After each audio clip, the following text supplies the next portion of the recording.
பல வருஷமா ஆசைப்பட்ட விஷயமா? டேய், அவனுக்கு கேர்ள் ஃப்ரெண்ட் ஏதாவது கிடைச்சிருச்சா? லவ் பண்றானா? அது சரி. இன்னைக்கு முழுக்க குழு கொடுத்தா கூட நீ கண்டுபிடிக்கவே மாட்டேன்.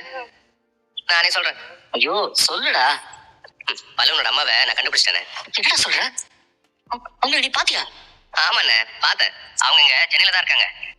அவங்க வீட்டு தெருல தான் பேசிட்டு இருக்கேன். பலவங்க கிட்ட மட்டும் விஷயத்த சொல்லிடாதானே. ஏய், என்னால நம்பவே முடியலடா. நீ எப்படி அவங்கள பார்த்த?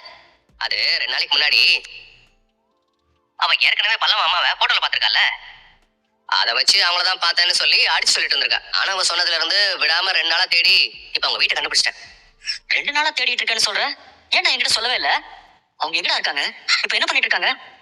அதெல்லாம் உனக்கு நேர்ல சொல்றேனே. ஆனா பல்லவனுக்கு இது செம சர்ப்ரைஸா இருக்கும்ல. ஆமாண்டா, கண்டிப்பா இருக்கும். சரி, அவங்க கிட்ட நீ பேசிட்டியாடா? அவங்க வீட்டுக்கு வரேன்னு சொல்லிட்டாங்களா? அதெல்லாம் நான் பேசி கூட்டு வந்துருவேனே. பல்லவனோட அம்மா கிடைச்சிட்டாங்க. இந்த விஷயம் உனக்கு தெரியும் போது அவன் பயங்கர ஹாப்பியா இருப்பானே. அது மட்டும் தான் என் மண்டையில ஓடிக்கிட்டே இருக்கு. நான் உங்களை கூட்டிட்டு வந்துடுறேன். நீ பல்லவன் கிட்ட மட்டும் சொல்லிடாத, சரியானே? அப்புறம் நான் நிலா பாண்டியன் கிட்ட ஏற்கனவே சொல்லிட்டேன். வீட்டுக்கு வரும்போது ஆயிடுமா? சரிடா சோழா. கிளம்பலையா? இதோ கிளம்புற ராகுல். ஆமா, எப்படி போறீங்க?